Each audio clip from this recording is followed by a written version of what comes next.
नमस्कार, अस्सलाम वालेकुम, सत श्री अकाल, जय झूलेलाल। मैं हूं जी प्रेम मटलानी और आप देख रहे हैं हालात हाज़रा का प्रोग्राम। हकीकत ये है, इब्तदा में आपसे दरख्वास्त है, चैनल ज़रूर सब्सक्राइब करें। दोस्तों, आजकल आजकल क्या, पिछले 7.5 महीने से हमास और इसराइल की जंग जारी है। और अभी ताज़ा जो तल अवीव पर हमास ने हमला किया था मिज़ाइलों से, और जिसके रद्द अमल में फिर इसराइल ने रफ़ा के ऊपर बमबारी की और जिसके नतीजे में 45 लोगों की जान गई थी। और उसके बाद ट्विटर पर एक ट्रेंड चलाया गया, आल आइज ऑन रफ़ा, जिसमें बॉलीवुड के कई सेलिब्रिटीज़ ने भी हिस्सा लिया था। मैंने उस पर एक प्रोग्राम भी बनाया था, आप देख सकते हैं। तो उसमें इस बात पे दुख का इजहार किया गया था और इसराइल की मजम्मत की गई थी कि उसके हमले से 45 मासूम लोगों की जान गई। अब बरतानिया में ऐसे लोगों के ऊपर बरतानिया की सरकार ने कानून का इस्तेमाल सख्त कर दिया है, जिन लोगों ने जब 7 अक्टूबर को हमास वालों ने इसराइल के ऊपर हमला किया था आधी रात के वक्त, और तकरीबन 1300-1400 लोगों को बेगुनाह कत्ल कर दिया, कई के तो गले काटे गए थे, लड़कियों का रेप किया, तकरीबन 300 लोगों को अगवा करके लेके गए, अभी तक वापस नहीं किए। कुछ वापस किए थे, एक के बदले में 3 लेकर, लेकिन सारे के सारे अभी तक वापस नहीं किए, इवन आफ्टर 7.5 months। तो ऐसे लोगों पर जिन्होंने 7 अक्टूबर वाले हमले की हिमायत की थी, उनके ऊपर कानून सख्त कर दिया है। और ऐसा ही एक केस है, एक कानून की तालिबा है, स्टूडेंट है, और नाम फ़लस्तीनी स्टूडेंट है, नाम है उसका दाना अबू कमर। उसने मेरे ख्याल में ट्वीट किया था, मतलब सोशल मीडिया पे उसने डाला था कि उसे बड़ी उसे बड़ी खुशी हुई जब उसे पता चला कि हमास वालों ने इसराइल के ऊपर हमला किया है और उन्हें बता दिया है कि हम अभी जिंदा हैं। अब बकौल बरतानिया के, मैं उसको सपोर्ट करता हूँ या नहीं वो इमैटीरियल है, लेकिन बरतानवी सरकार का मौक़िफ़ ये है कि हमास एक दहशतगर्द तंजीम है और दहशतगर्द तंजीम के आमाल पर, उसके दूसरे लोगों के कत्ल करने पर, अगवा करने पर, रेप करने पर अगर कोई शख्स खुशी का इजहार करता है तो वो बरतानिया के लिए नेशनल थ्रेट है। ये जो है ग्राउंड देकर बरतानवी सरकार ने इस स्टूडेंट यानी दाना अबू कमर की जो स्टूडेंट वीज़ा है उसको कैंसिल कर दिया है। अब इसके बारे में जैसा मैंने अर्ज किया कि आल आइज ऑन रफ़ा के ऊपर भी दोनों किस्म के मौक़िफ़ लोगों की तरफ से पेश किए जा रहे हैं। कुछ लोग उसको सपोर्ट कर रहे हैं, कुछ लोग उसको सपोर्ट नहीं कर रहे, उसकी मुखालफत कर रहे हैं। इसी तरह अभी ये जिस तरह दाना अबू कमर के वीज़ा को कैंसिल किया गया है, जैसे वो खुद कहती है कि मैंने तो कोई दहशतगर्दी का काम नहीं किया, और मैंने, अब वो अजीब बात है, वो कहती है कि मैंने बेगुनाह लोगों की जान जाने पर खुशी का इजहार नहीं किया।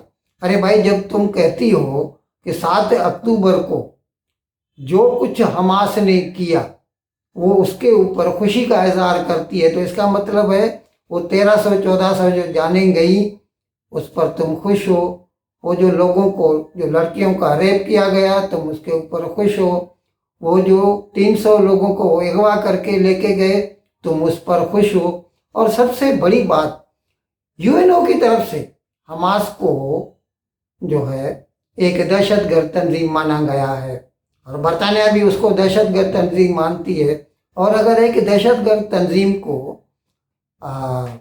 कोई भी आदमी सपोर्ट कर रहा है तो बकौल वज़रात दाखिला, यानी बरतानिया की वज़रात दाखिला की बात कर रहा हूँ, वो कहते हैं कि ऐसे लोग जो हैं हमारे लिए नेशनल थ्रेट है, वो हमारे लिए धमकी है। ये उसने एक जो अपना रिएक्शन दिया है मैं वो बताता हूँ, एक लाइन में है, entry clearance and permission to enter must be cancelled if his or her presence in UK is not conducive to public good. अगर लोगों के मुफाद में उसका बरतानिया में रहना नहीं है तो फिर उसकी एंट्री क्लियरेंस या मतलब जो वीज़ा है उसको कैंसिल करना ही दुरुस्त है। अच्छा, इस सिलसिले में मैं ये भी बता दूं कि अभी ये जो ऋषि सुनक की सरकार है ना, वो तो ज़्यादा ही मतलब ज़्यादा कहें या मुनासिब कहें, मतलब अभी उन्होंने सख्ती शुरू कर दी है। क्योंकि आमतौर पर पूरी दुनिया से जो लोग भी पनाह लेने के लिए आते हैं, असाइलम सीकर्स होते हैं, वो मोस्टली जो है ना लंदन में आते हैं, इंग्लैंड में आते हैं और असाइलम मांगते हैं। अभी ऐसे लोगों को बरतानिया चाहता है कि उनको वो रुआंडा भेज दे और इसके लिए रुआंडा की सरकार को बरतानिया ने मेरे ख्याल में 23,000 पाउंड पर हेड दिया है और 300 लोगों को भेजने का प्लान तैयार हो गया है। और इस तरह ये जो असाइलम सीकर्स हैं उनको रुआंडा भेजा जाएगा। कुछ लोग कहते हैं कि रुआंडा की जो सरकार है उसका ह्यूमन राइट्स जो रिकॉर्ड है वो इतना अच्छा नहीं है, लेकिन मैं पूछता हूँ, अगर कोई आदमी अपने मुल्क से भागता है कि मुझे वहाँ पर जो है अपनी सेहत का ख़तरा है, अपनी जान का ख़तरा है, और वो लंदन में आके पनाह मांगता है, तो उसके लिए अगर लंदन नहीं तो रुआंडा में क्या ख़राबी है। और रुआंडा अभी खासी तरक्की कर रहा है, अभी वो पहले वाला रुआंडा नहीं रहा, बहुत तरक्की। और अगर उसको रुआंडा नहीं जाना है तो वो जो असाइलम सीकर है he or she can very well go to his or her parent country, जहाँ से आया है उधर वापस चला जाए। और अगर वहाँ जाने में उसको ख़तरा लगता है तो फिर उसको रुआंडा में रहने में भी कोई फ़र्क नहीं होना चाहिए। खैर, इसके ऊपर लोग बहस कर सकते हैं, लेकिन मैं आपको ये बता रहा था कि दो बातें की हैं जो मौजूदा सरकार है बरतानिया की। एक तो उन्होंने जो लोग भी प्रोटेस्ट करते हैं, यानी फ़लस्तीन या ऐसे मामलों, मैंने बताया था कि किस तरह एक दिन 3 लाख लोग रास्ते पे निकल आए थे लंदन के सड़कों पर। अगर वो क्रिश्चियंस या ज्यूज़ के ऊपर हमला कर देते तो भले ही 1 करोड़ से ज़्यादा आबादी है लंदन की, वो उनके सामने खड़े नहीं रह सकते। क्योंकि अगर हथियार बरदार लोग किसी के भी घर में घुस जाएं तो एक आदमी 10 आदमी के ऊपर भारी पड़ता है वो। इसी तरह जो है, जिस तरह मैंने मिसाल भी दिया था कि कैसे 16 अगस्त 1946 को Calcutta killings, you can very well Google it, जो है मोहम्मद अली जिन्ना के कहने पर मुसलमानों ने कलकत्ता में हिंदुओं का कत्लेआम किया था, हज़ारों लोगों की जान ली थी, कई लड़कियों का रेप किया था, हिंदुस्तान में रहकर हिंदुओं का कत्ल किया था, उनका रेप किया था।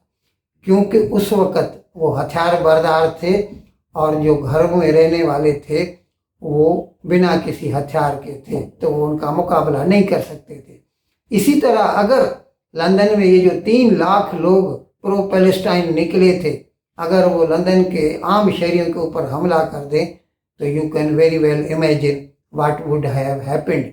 तो ये सोचकर बरतानिया की सरकार ने ये फैसला लिया है कि जो भी प्रोटेस्ट करेगा, प्रोटेस्ट अगर जो है अमन अमान से होता है तो एक अलग बात है, लेकिन अगर उसमें, क्योंकि ये अभी जब ये प्रोटेस्ट किया था ना तो ये पुलिस के ऊपर इन्होंने हमला किया था, एक पुलिस ऑफिसर के ऊपर एक बोतल फेंक दी थी, उसको जो है जख्म आए हैं। अगर प्रोटेस्ट वायलेंट हो जाता है तो वो प्रोटेस्टर जो है मुल्क के लिए खतरा है। और ऐसे लोगों को चुन चुन कर बरतानिया की सरकार उनके वीज़ा कैंसिल कर रही है। इन अल्फाज के साथ आज का प्रोग्राम ख़त्म करने की मैं आपसे इजाज़त चाहता हूँ, लेकिन विदाई लेने से पहले एक मरतबा फिर आपसे मेरी दरख्वास्त है कि जिस किसी साहब या साहिबा ने अब तक हमारे इस चैनल को सब्सक्राइब नहीं किया, अज़राए करम इसको जल्द से जल्द सब्सक्राइब करें, प्रोग्राम को लाइक करें, शेयर करें और घंटी का बटन दबाना न भूलें। बहुत बहुत शुक्रिया। खुदा हाफिज़।